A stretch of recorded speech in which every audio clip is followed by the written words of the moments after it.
Hello दोस्तों, आज की वीडियो में हम आपके लिए कुछ और स्पोकन इंग्लिश से जुड़े वाक्य लेकर आए हैं। अंग्रेजी में शिष्टाचार क्या होता है और अंग्रेजी में शिष्टाचार कैसे दर्शाते हैं कि आप किसी से सभ्यता से बात कर रहे हैं, है ना। देखिए, बात करने के दो तरीके होते हैं। पहला तो होता है कि रूड, यानी कि बेरुखी वाला। आप किसी से भी कुछ बोल देंगे तो सामने वाले को बुरा लग जाएगा, तो उसे बेरुखी वाला बोलते हैं, ठीक है। और दूसरा होता है शिष्टाचार में बात करना, कि आप सामने वाले से कितने अच्छे से बात करते हैं, ठीक है। तो ये होता है शिष्टाचार और बेरुखी वाली बातें। तो आज की वीडियो में हम आपको यही चीज़ बताने वाले हैं कि इंग्लिश में अच्छे से बात कैसे करते हैं, शिष्टाचार से बात कैसे करते हैं, किसी से, अपने बड़ों से, अपने भाई बहन से, किसी से भी। तो यदि आप लोग चैनल पर नए हैं तो इसी तरह की और भी वीडियोज़ देखने के लिए चैनल को सब्सक्राइब जल्दी से कर लेना, ठीक है। यहाँ पर सब्सक्राइब बटन होगी यहाँ कोने में, तो यहाँ पर क्लिक करके और बेल आइकन को प्रेस कर लेना और वीडियो को लाइक ज़रूर करना, ताकि सभी वीडियो आपको मोबाइल में इंटरफेस में आ जाएंगी। तो चलिए फिर शुरू करते हैं। तो यहाँ पर अंग्रेजी में शिष्टाचार दर्शाने के लिए क्या होता है, देखिए यहाँ पर एक साइड से आपको अच्छे से समझाता हूँ। अंग्रेजी भाषा में सीखने के साथ साथ इसके शिष्टाचार की जानकारी भी ज़रूरी है ना। आपको अंग्रेजी भाषा सीखना है तो इसमें शिष्टाचार के वाक्यों का प्रयोग कैसे करते हैं, शिष्टाचार से कैसे बात करते हैं, ये भी आपको जानना ज़रूरी है। फिर अंग्रेज बात या और व्यवहार में तहजीब का बहुत ध्यान रखते हैं, ठीक है। जो अंग्रेज लोग होते हैं वो बात व्यवहार में बहुत अच्छे से, बहुत तमीज़ से बात करते हैं। वो ऐसे बेरुखी से बात नहीं करते किसी से। भले ही वो इंग्लिश में बात करते हैं, लेकिन भले हमें समझ में नहीं आता, बट वो लोग अच्छे से अच्छे तरीके से बात करते हैं, ठीक है। बार बार कुछ विशेष नम्र शब्दों का प्रयोग करना उनकी बातचीत का ज़रूरी हिस्सा है, ठीक है। उनकी जब वो बात करते हैं तो कुछ शब्दों का प्रयोग बार बार करते हैं। तो चलिए फिर, उनका हर बात को कहने का एक विशेष तरीका होता है। वो ऐसे ही कोई बात को नहीं कहते हैं।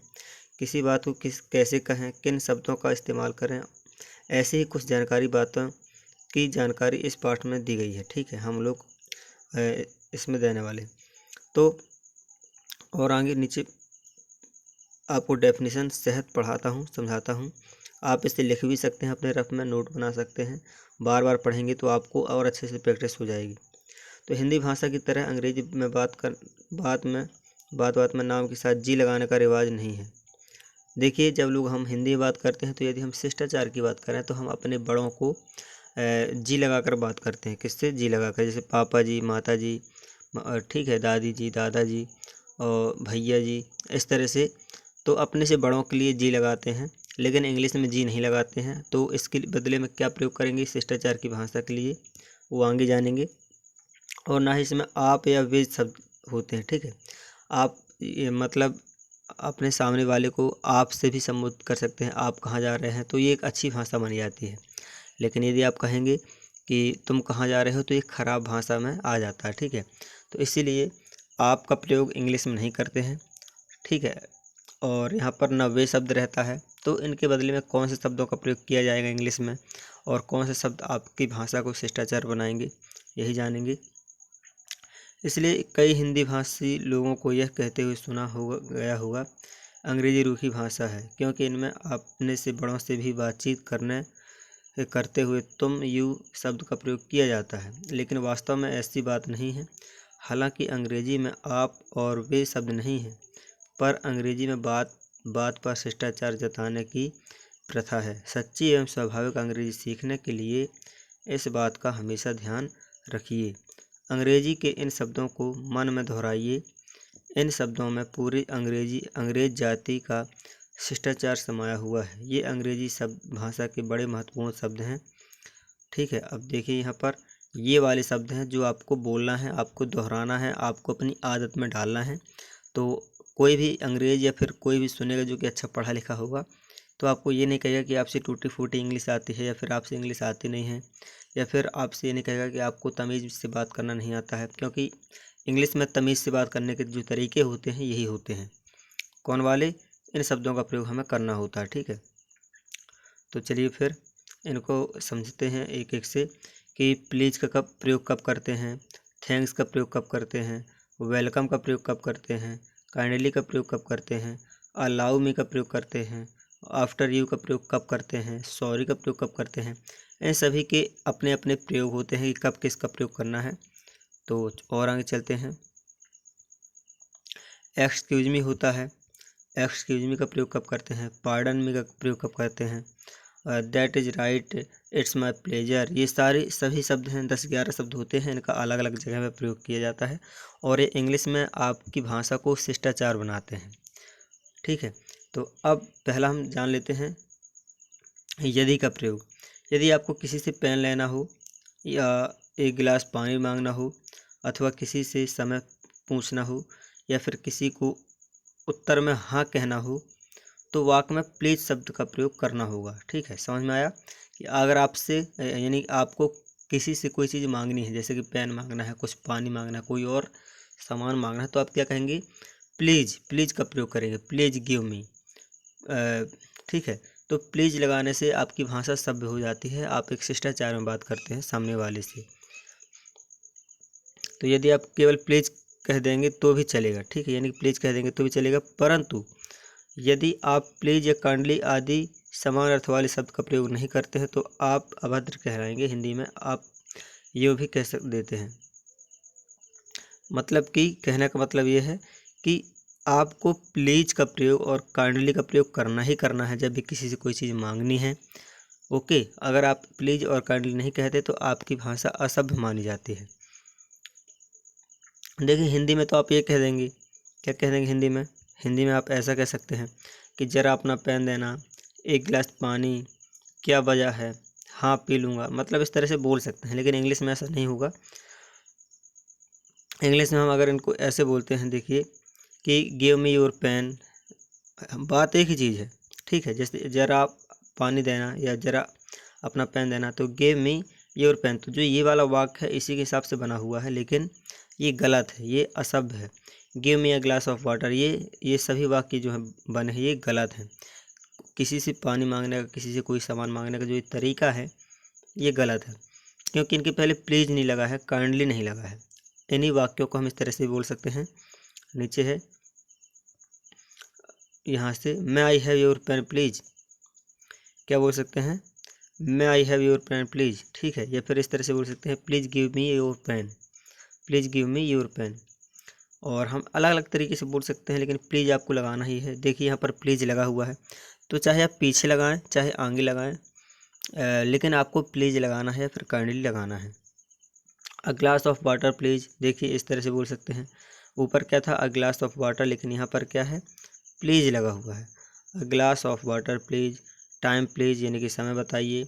येस प्लीज, अगर आपको हाँ कहना है किसी को तो क्या कहेंगे, येस प्लीज। या आप इन वाक्यों को इस प्रकार भी कहेंगे तो भी यह समझा जाएगा कि आप सभ्य हैं। May I borrow your pen please, हम क्या अपना पेन उधार देंगे, क्या अपना पेन उधार देंगे। Give me a glass of water please, अपना मुझे एक गिलास पानी दीजिए कृपया। प्लीज़ का मतलब होता है कृपया, या प्यार से हमें किसी शब्द से बात करते हैं तो इसी तरह बोलते हैं, एक गिलास, ज़रा एक गिलास पानी देंगे। फिर यहाँ पर है what is the time please, समय क्या है बताएं। ठीक है, अब दूसरा आता है थैंक यू का। थैंक यू, कि जब हमें किसी को थैंक यू बोलना हो तो कैसे बोलेंगे। ठीक है, यदि किसी व्यक्ति ने आपका मामूली सभी कोई काम किया है, यदि छोटा से छोटा भी काम आपका किसी ने किया है तो आपको करना क्या है, थैंक यू बोलना है। बस इंग्लिश में ही है, many many thanks to you, आप इस तरह भी बोल सकते हैं, थैंक्स या फिर थैंक यू बोल सकते हैं। ठीक है, आप थैंक्स भी कह सकते हैं। यदि आप अधिक एहसान प्रकट करना चाहते हैं तो many many thanks to you आप ये भी कह सकते हैं। मतलब यदि आप किसी को बहुत ज़्यादा आभार व्यक्त करना चाहते हैं तो आप many many thanks to you भी बोल सकते हैं या फिर केवल थैंक यू बोल सकते हैं। ठीक है, तो मतलब 3 अलग अलग कैटेगरी हैं। पहला थैंक्स, तो थैंक्स से और ज़्यादा प्रभावी होता है थैंक यू, थैंक यू से भी और ज़्यादा प्रभावी हो जाएगा very very many many thanks to you. अब यहाँ पर थैंक यू वेरी मच भी हम बोल सकते हैं। क्या बोल सकते हैं, हम लोग बहुत बार सुने होंगे कि thank you very much, thank you very much की जगह हम यह भी बोल सकते हैं many many thanks to you. अब और है कि कोई आपसे कुछ लेने के लिए कहे और आप ना लेना चाहते हो तो आप हिंदी की तरह मत कहिए मैं और नहीं लेना चाहता, I don't want to take more. मतलब कि अगर आपको कोई चीज़ दे रहा है लेकिन आप नहीं लेना चाहते हैं तो आप ऐसे नहीं कहेंगे no I don't want to take मोर।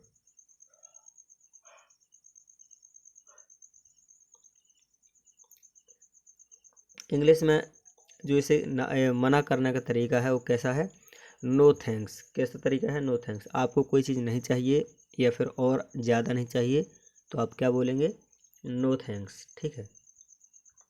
अब तीसरी चीज़ में आते हैं, आपने किसी का छोटा सा छोटा काम किया और बदले में उसने आपको कहा थैंक यू। मतलब अभी थैंक यू आपको बोला था लेकिन अब किसी ने आपको थैंक यू बोला, आपने किसी का काम किया है, छोटा सा काम किया है, बड़ा काम किया है, किसी की हेल्प की है आपने, है ना, मदद की है, तो अब आपको थैंक यू बोलेगा तो अब आप क्या बोलेंगे उसके बदले में। तो आप इस तरह से बोल सकते हैं, it's all right, it's all right, ठीक है, या नो मेंशन, कोई बात नहीं, या इट्स ऑल राइट, सब ठीक है, इट्स फाइन। अगर आपको कोई थैंक यू बोलता है तब आपको थैंक यू के बाद बोलना है। ठीक है। इट्स फाइन, सब ठीक है। माई प्लेजर, ये तो मेरी खुशी है, इसमें मेरी खुशी है कि आपकी हेल्प करने में मुझे मज़ा आता है। Welcome, you are welcome. हम लोग अक्सर थैंक यू अगर कोई हमको बोलता है तो हम वेलकम बोल देते हैं या यू आर वेलकम बोल देते हैं। आप ये भी बोल सकते हैं, it's all right, no mention, it's fine, my pleasure. ये चीज़ें भी आप बोल सकते हैं। ठीक है। चलिए फिर और आगे बढ़ते हैं। तो यदि कोई आपसे कोई वस्तु मांगे और वह आप देना चाहते हों तो हिंदी में आप कहेंगे ले लीजिए। क्या बोलेंगे हिंदी में, ले लीजिए। मतलब अगर कोई आपसे कोई चीज़ मांगता है तो आपको देना है तो आप क्या कहेंगे, ठीक है ले लीजिए, कोई दिक्कत नहीं है। और पर अंग्रेजी में यदि आपने कहा टेक इट तो अंग्रेजी में इसे शिष्टाचार नहीं माना जाएगा, इसलिए आप कहेंगे येस यू आर वेलकम। तो इंग्लिश में हम कैसे कहेंगे, येस यू आर वेलकम। आपको ये नहीं कहना कि टेक इट, ऐसा नहीं कहना, येस यू आर वेलकम, हाँ ले लीजिए। इंग्लिश में ले लीजिए को क्या बोलेंगे, येस यू आर वेलकम। आपको इतना बोल देना है। या फिर दूसरा वाक्य बोल सकते हैं विद ग्रेट प्लेजर, हाँ बिल्कुल ले लीजिए। विद ग्रेट प्लेजर आप मतलब ये भी बोल सकते हैं या फिर ये भी बोल सकते हैं। अब उसके बाद आते हैं हम पांचवें चीज़ में, अलाउ मी का प्रयोग। अलाउ मी का प्रयोग कैसे करेंगे, मैं आई हेल्प यू का प्रयोग कैसे करेंगे। तो यदि आप किसी को कोई छोटी सी सेवा या सहायता करना चाहते हैं, मतलब आप किसी की मदद करना चाहते हैं, हेल्प करना चाहते हैं, तो उसे कहने का अंग्रेजी में एक अपना तरीका है। उदाहरण के लिए आप किसी महिला की गोद से बच्चा लेने या किसी वृद्ध का थैला उठाने की पेशकश करने के लिए यूँ कहेंगे अलाउ मी। क्या कहेंगे आप, अलाउ मी। या may I help you, may I help you. मतलब आपको किसी की मदद करनी है तो आप दो वाक्य बोल सकते हैं, अलाउ मी या मे आई हेल्प यू। अब देखिए आपको इनको बोलना है, प्रैक्टिस में लाना है, इनको आदत डालना है इनकी, धीरे धीरे बोल सकते हैं या फिर आप अकेले में बात कर सकते हैं स्वयं से। लेकिन जब आपको ये बोलेंगे और तो आपके मुँह में ये, आपके माइंड में ये रट जाएंगे, आदत बन जाएंगे, तो फिर आप किसी के भी सामने बोलेंगे तो बेझिझक बोल पाएंगे, कहकर अपनी और आकर्षित कर सकते हैं। यानी कि अलाउ मी का प्रयोग कर सकते हैं और मे आई हेल्प यू का प्रयोग कर सकते हैं। ठीक है।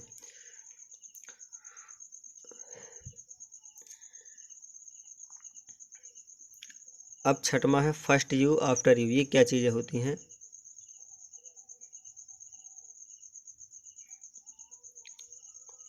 देखिए किसी महिला या किसी वृद्ध को रास्ता देने समय आप कह सकते हैं पहले आप, जबकि अंग्रेजी बातचीत में आप फर्स्ट यू नहीं कहेंगे, अंग्रेजी में कहेंगे आफ्टर यू। अब ये ऐसा है, देखिए जब कहीं छोटा सा सकरा रास्ता है, जैसे कि आप कहीं जाते हैं घूमने, तो मंदिर जाते हैं, मंदिर में दो लोग हैं, आपका दोस्त ही है या फिर कोई और है जिसे आप पहचानते नहीं हैं, लेकिन रास्ता सकरा है, वहाँ से केवल एक आदमी ही अंदर जा सकता है। तो इस स्थिति में अगर आप चाहते हैं कि जो सामने वाला व्यक्ति है वो पहले जाए तो आप क्या कहेंगे, उससे हिंदी में कहेंगे पहले आप जाइए। ठीक है। आप यही बोलेंगे कि पहले आप जाइए, लेकिन इंग्लिश में बोलना है, अंग्रेजी में बोलना है तो आप क्या कहेंगे, आफ्टर यू। क्या कहेंगे, आफ्टर यू। आप ये नहीं कहेंगे कि फर्स्ट यू, पहले आप, नहीं, ये इंग्लिश में गलत माना जाता है। आप क्या कहेंगे, आफ्टर यू, पहले आप, उसे बोलना है आफ्टर यू। ठीक है। तो वो अगर इंग्लिश में पढ़ा लिखा है तो जान जाएगा, ओके ठीक है, तो वो अंदर चला जाएगा। ठीक है, इस तरह से।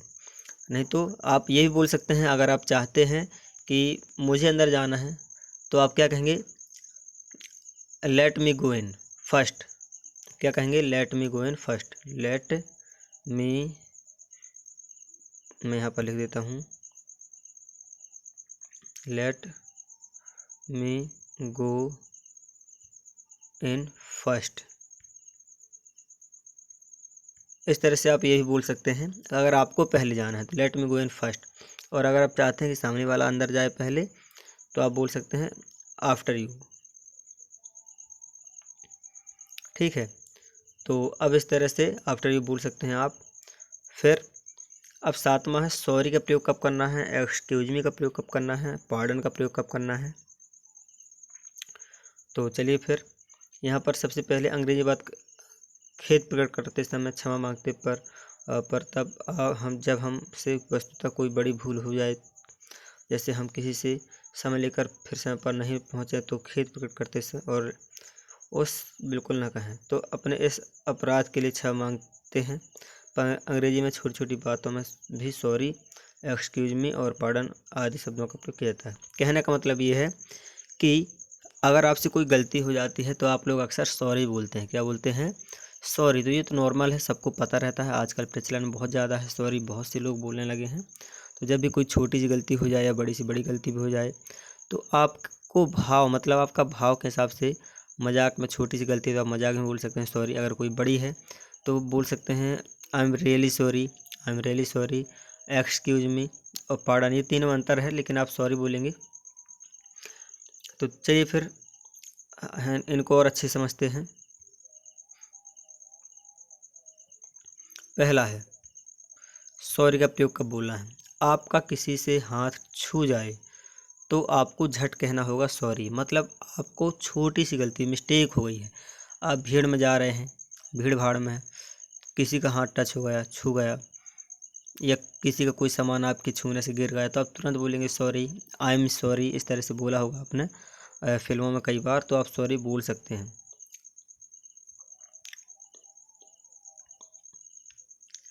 अब दूसरा, दो आदमी रास्ते में खड़े खड़े बात कर रहे हों और आपको बीच में गुस्से गुजरना हो तो आप कहेंगे। अब देखिए यहाँ पर दूसरी सिचुएशन है, दूसरा स्थिति है। अगर दो लोग बात कर रहे हैं या अपने घर में भी दो लोग बात कर रहे हैं तो आपको उनसे बात करनी है या फिर उनके बीच से निकलना है, या उनसे कोई काम है और वो दो लोग आपस में बात कर रहे हैं ऑलरेडी, ठीक है, तो आपको उनसे बोलना है। तो आप क्या कहेंगे, वहाँ पर सॉरी नहीं कहेंगे, वहाँ पर एक्सक्यूज मी कहेंगे। क्या कहेंगे, एक्सक्यूज मी। इसी तरह लोगों के बीच से उठकर आपको किसी काम से थोड़ी देर के लिए जाना है। मान लेते हैं कि अगर आप 4-5 दोस्त बैठे हैं, पार्टी कर रहे हैं, या फिर अपने फैमिली के साथ, किसी बड़ों के साथ बैठे हुए हैं घर में, लेकिन आपको कहीं पर जाना है, उठ कर के बीच से जाना है, तो आप ये बोल सकते हैं एक्सक्यूज मी। ध्यान देना है, किसी अगर कोई बातचीत कर रहा है आपसे भी, आपको भी उनसे बातचीत करनी है तो आप एक्सक्यूज मी बोलेंगे, फिर अपना आगे का काम बोलेंगे।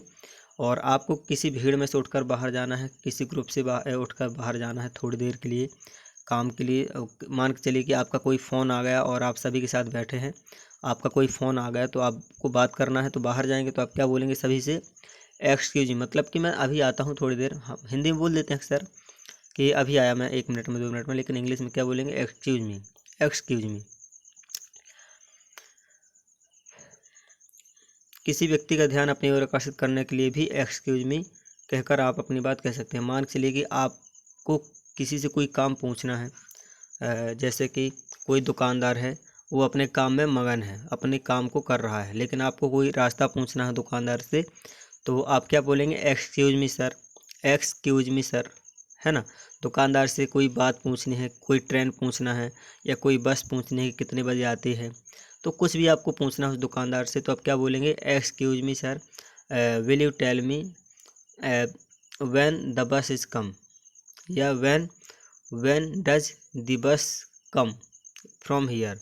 मतलब आपको पूछना है एक्सक्यूज मी का प्रयोग करके, कोई चीज़ पूछनी है तो, ठीक है। तो उम्मीद है आप समझ गए होंगे कि एक्सक्यूज मी का प्रयोग कब करते हैं। और डाउट है थोड़ा सा तो वीडियो थोड़ा सा बैक करके फिर आप वापस देख सकते हैं। अब चलते हैं सी। ये सी में क्या होता है, मतलब कि यहाँ पर आपको पार्डन का प्रयोग कब करना है, आई बैग योर पार्डन का प्रयोग कब करना है। देखिए, जब आप टेलीफोन सुन रहे हैं या आपने आमने सामने किसी से बातचीत कर रहे हैं, आपको कोई बात सुनाई नहीं देती है, ये अलग मैटर है, ये अलग सिचुएशन रहती है पार्डन की और आई बैग योर पार्डन की। जब आप किसी से बात कर रहे होते हैं या फिर आप चाहे आप टेलीफोन में बात करें, मोबाइल फ़ोन में बात करें या फिर किसी से आमने सामने बात करें, लेकिन जब आपको सामने वाले की बात सुनाई नहीं दे पाती है, फ़ोन में या फिर सामने किसी भी तरह आपको किसी की बात सुनाई नहीं दे पाती है बीच में, तो आप ये नहीं कहेंगे कि speak loudly I can not hear anything. आप ये वाला वाक्य नहीं बोलेंगे, बिल्कुल भी ये गलत माना जाता है। ठीक है, आप सभ्यता से बात करेंगे और आप क्या बोलेंगे, पार्डन। क्या बोलेंगे, पार्डन या आई बैग योर पार्डन। आपको इंग्लिश में बोलना है सामने वाले से, अगर आपको उसकी बात सुनाई नहीं दी तो पार्डन या फिर आई बैग योर पार्डन, तो वो सामने वाला व्यक्ति समझ जाएगा कि इसको मेरी बात सुनाई नहीं दी है, इसलिए वो उस बात को दोबारा बोलेगा। ठीक है, आपको ये बोलना है पार्डन और आई बैग योर पार्डन। फिर अब यहाँ पर मे आई कम इन प्लीज़, ये है कोई कमरे में बैठा है, आप उसके मकान पर उससे मिलने गए हैं तो बिना सूचना दिए या आज्ञा लिए आपको अंदर दाखिल नहीं होना चाहिए। ये बहुत अच्छी बात है। कभी भी किसी के घर जाएं और वो अंदर बैठा हुआ है, उसके घर का कोई भी सदस्य बैठा हुआ है, तो आपको बिना पूछे उसके घर के अंदर नहीं जाना चाहिए।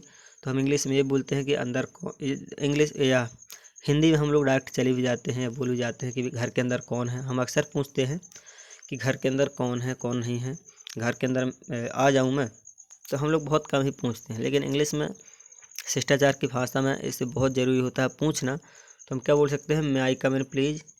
क्या वो कहेंगे आप लोग, मे आई कम इन प्लीज़। आपने स्कूल में कई बार सुना होगा, स्कूलों में कई बार बोले होंगे इंग्लिश के पीरियड में, या फिर स्कूलों में बहुत ज़्यादा बुलवाया जाता है बच्चों से कि मे आई कम इन प्लीज़। तो आपको क्या बोला है, मे आई कम इन सर या may I come in please. ठीक है, ये आपको बोलना है, अंदर वाले से परमिशन लेनी है। तो सामने वाला पलट कर कहेगा यस प्लीज़ कम इन, या फिर ऑफ कोर्स बोल सकता है, ऑफ कोर्स, या फिर यस प्लीज़ कम इन। लेकिन आपको अंदर जाने से पहले पूछना ज़रूर है। तो ये थे शिष्टाचार के कुछ वाक्य, और इस वीडियो को आप दोबारा देख सकते हैं, कोई दिक्कत नहीं है, बिल्कुल फ्री है। और अभी तक चैनल पर आप नए हैं तो चैनल को सब्सक्राइब ज़रूर कर लेना। और हम अगले वीडियो में आपके लिए ऐसे ही कुछ और वीडियोज़ लेकर आएंगे, और ऐसे ही स्पोकन इंग्लिश के अच्छे वीडियोज़ लेकर आएंगे। तो चैनल पर बने रहें। मिलते हैं नेक्स्ट वीडियो में। वीडियो देखने के लिए थैंक यू सो मच।